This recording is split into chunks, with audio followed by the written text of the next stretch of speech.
You, of course, were backing Badenoch, and you are one of the anti-woke MPs, I think is how I would describe you. But you've switched your support in the last few days to Liz Truss. Main reason? I sat back and listened to what Liz was saying. I listened to Rishi as well. After Kemi was eliminated for the final round of MP ballots, I voted for Liz. And then I spent the next sort of 10 or 11 days listening to both candidates. And to be honest, Liz is espousing more of what I personally believe in than Rishi. I mean, I think Rishi is a very capable candidate, a very good man. But Liz is more in tune with what I personally believe, so I decided that I'd be voting for her. And perhaps on some of these energy bills, she might be saying some of the right things.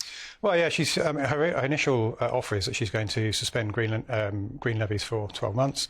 There's going to be an emergency budget as soon as she gets elected, and that's going to look at a whole sweep of things. She has said on things like our environmental policies, she's going to examine those with fresh eyes and see what might be possible. Wow. And I think that's a step in the right direction. You see, I mean, one of the things that is a problem here is we've got the Prime Minister in Slovenia, we've got the Chancellor of the Exchequer in an unknown location, there's nobody in charge of the rudder. At the very moment when the Governor of the Bank of England says we're going into a 15-month recession, when things are worsening, when there is now a campaign of, and I'm not encouraging it, by the way, but there's a campaign of civil disobedience up and running, saying, you know, we're just not going to pay our bills come the autumn. And we're normally a very law-abiding country, but I'm concerned that things might get out of control. We can't wait till the 5th of September. I just criticised Gordon Brown in terms of saying massive benefit increases. You know, he can't fund it, he won't discuss net zero. But is he right? Should we really wait until the middle of September to get some government addressing a problem? Because, you know, by the time you get that new budget through and the new Prime Minister in place, we may well be right in the middle of this problem as the bills land in October. I mean, your party is not going to be forgiven if it seemed to be asleep at the wheel. Well, the fact that the Prime Minister was out of the country doesn't mean the government stops, of course, and nor does it mean that if the Chancellor is out of the country as well. So government has been, right across Whitehall, have been working on options for the new Prime Minister, whoever that may be, that they can select from. So I'm the Parliamentary Private Secretary to the Chancellor of the Duchy of Lancaster, Kit Morehouse, and he's had his shoulder to the wheel right through the last few weeks since he was appointed, working up options in the Cabinet Office that any new incoming Prime Minister could take a look at. So the Prime Minister himself is back in the country. I was listening to an interview with Kit Morehouse in the car on the way over here, and while he was on air, the Prime Minister was texting him or tried to phone him. So they were picking up afterwards. Should we wait for an emergency budget, or is Gordon Brown right to say that Parliament should be recalled given what we face? Well, there's no point in recalling Parliament unless you have a budget to talk about. And a lot of preparatory work has to go into that. You can't knock these things up on the back of an envelope. So, of course, I mean, the work is going on in Whitehall now. Of course, there needs to be a new government, and then there'll be an emergency budget. Thoughts about the clips that you've seen today and the newspaper headlines yesterday? Now a huge number of young Albanian men, they're all men, all young men, coming in from Albania.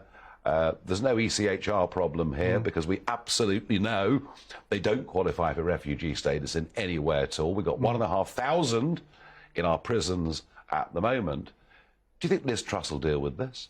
Yes, I mean, what we're describing is illegal immigration. Yes, absolutely. The whole boat problem coming across the Channel over the last 2 years has been illegal immigration. There are safe routes into this country legally, and these people are abusing it, and it's people smugglers that are doing it. But the government have done nothing. Well, the government have done quite a lot. Well, actually. they failed.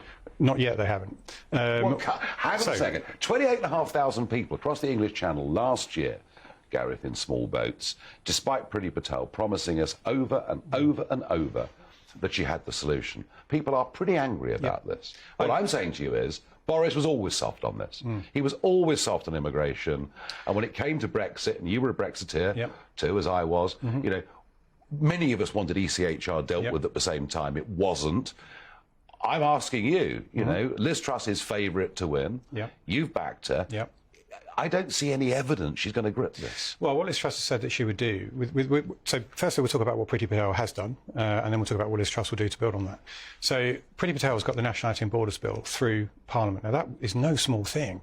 She was fought every step of the way by the Labour Party, by the Liberal Democrats, by the Scottish National Party, by the Green Party. And the BBC. And the BBC and much of the mainstream media, let's be honest about that.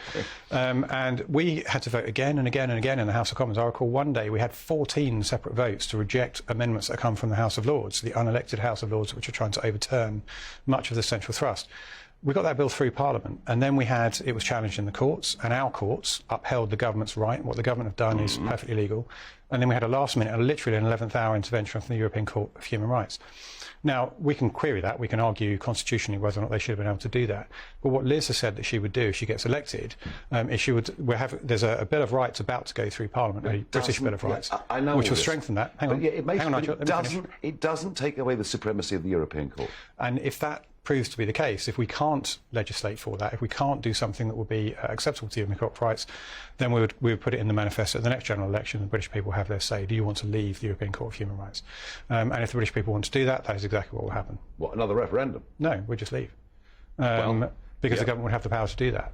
And if we've had a general election and the British people have said they've given the Conservative Party a mandate to do it, then we can do that.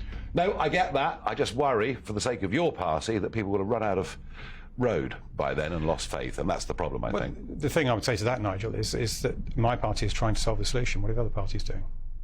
Oh, I'm not suggesting Labour will be any better. Not for one moment.